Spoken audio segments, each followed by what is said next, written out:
கர்த்தருடைய பரிசுத்த நாமம் மகிமைப்படுவதாக. அல்லேலூயா, அல்லேலூயா.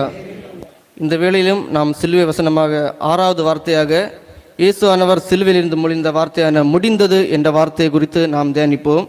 யோவான் எழுதின சுவிசேஷம் 19ஆம் அதிகாரம் அதனுடைய 30வது வசனத்தை ஒரு ஆள் வாசிக்கலாம்.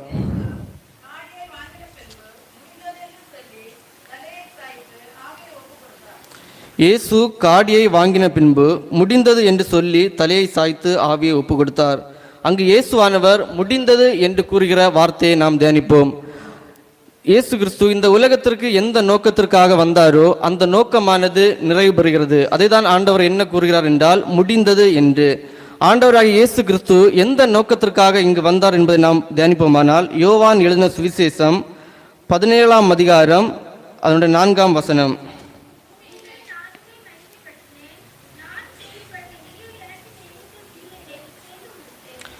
பூமியிலே நான் உம்மை மகிமைப்படுத்தினேன், நான் செய்யும்படி நீர் எனக்கு நியமித்த கிரியையை செய்து முடித்தேன். பிதாவானவர் எந்த நோக்கத்திற்காக இயேசு கிறிஸ்துவை இந்த பூமியில் அனுப்பினாரோ அந்த நோக்கத்தை ஆண்டவராக இயேசு கிறிஸ்து செய்து முடிக்கிறார். எந்த நோக்கத்திற்காக அனுப்பினார் என்று நாம் பார்ப்போமானால் எபிரேயர் எழுதின புஸ்தகம் 7ஆம் அதிகாரம் அதனுடைய 27ஆம் வசனம்.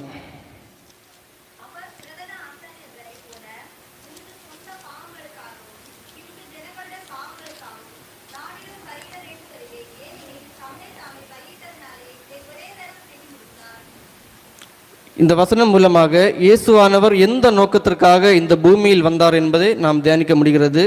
ஜனங்களுடைய பாவங்களுக்காகவும் நாடோறும் பலியிட வேண்டுவதில்லை, ஏனெனில் தம்மை தாமே பலியிட்டதினாலே இதை ஒரே தரம் செய்து முடித்தார்.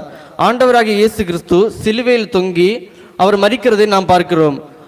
அவர் சிலுவையில் அடிக்கப்படுகிற நிமித்தம் அவர் அந்த பாவ நிவாரண பலியை தம்மை தாமே ஒப்பு கொடுக்கிறார்.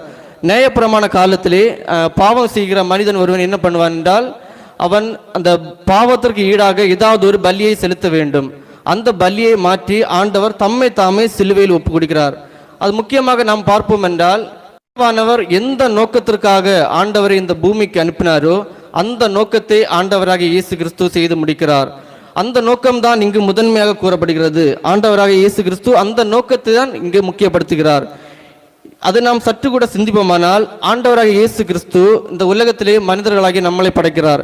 நம்மை குறித்தும் ஆண்டவராக இயேசு கிறிஸ்துக்கு ஒரு சித்தம் உண்டு, அவருக்கு ஒரு விருப்பம் உண்டு, அவருக்கு நோக்கம் உண்டு. அந்த நோக்கத்தை நாம் நிறைவேற்றுவர்களாக காணப்பட வேண்டும். அது எந்த நோக்கம் என்று நாம் தியானிப்போமானால் 1 தீமோத்தேயு 2ஆம் அதிகாரம் அதனுடைய 4ஆம் வசனத்தை ஒருவர் வாசிக்கலாம். 1 தீமோத்தேயு 2ஆம் அதிகாரம் 4ஆம் வசனம்.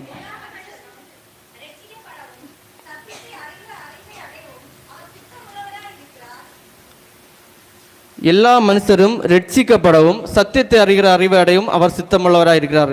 இயேசு கிறிஸ்துவனுடைய நோக்கம், அவருடைய சித்தம், விருப்பம் என்னவென்று நாம் பார்த்தோம்னால் எல்லா மனிதர்களும், ஒருவர் இருவர் அல்ல, எல்லா மனிதர்கள், இந்த உலகத்தில் அவர் உண்டாக்கின எல்லா மனிதர்களும் ரட்சிப்பை சொந்தமாக்கிக் கொள்ளவும் சத்தியத்தை அறிகிற அறிவை அடையும் அவர் சித்தமுள்ளவராக இருக்கிறார்.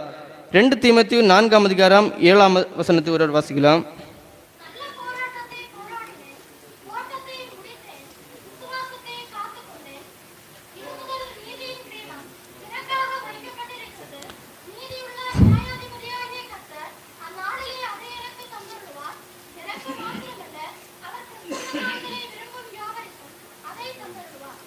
இதில் நாம் பார்ப்போமானால் ரட்சிக்கப்பட்ட ஒவ்வொரு ஜனங்களுக்கும் அவர் கொடுக்கிற பாக்கியத்தை நாம் பார்க்க முடிகிறது. அந்த நித்திய ஜீவன், அந்த நித்திய ஜீவனை ஒவ்வொரு ஜனங்களும் அடைய வேண்டும். அதுதான் அவருடைய முக்கியமான நோக்கமாக இருக்கிறது. நாமும் இந்த நாட்களில் உலகத்தில் வாழ்ந்து கொண்டிருக்கிறோம். ஆண்டவராக இயேசு கிறிஸ்து என்ன பண்ணார்? பிதாவினுடைய சித்தத்தை நிறைவேற்றி அவருடைய கிரியைகளை செய்து முடித்தார். நாமும் இந்த உலகத்திலே ஆண்டவர் எந்த நோக்கத்திற்காக நம்மளை படைத்தாரோ அந்த நோக்கத்தை நாம் நிறைவேற்றி அவருடைய ராஜ்யத்தில், அந்த நித்திய ராஜ்யத்தில் பிரவேசிக்க நாம் நம்மளை ஒப்பு கொடுப்போம். கர்த்தர் தாமே இந்த வார்த்தையின் மூலமாக நம்மை ஆசீர்வதிப்பாராக. ஆமென். உனக்காக சிலுவையில் நான் மரித்தேன், உனக்காக திரு ரத்தம் நான் சிந்தினேன். உனக்காக சிலுவையில் நான் மரித்தேன், உனக்காக திரு ரத்தம் நான் சிந்தினேன். என் மகனே வருவாயா, இதயத்திலே இடம் தருவாயா. என் மகளே வருவாயா, இதயத்திலே இடம் இடம் தருவாயா? நானே வழி, நானே சத்தியம், நானே ஜீவன் மகனே.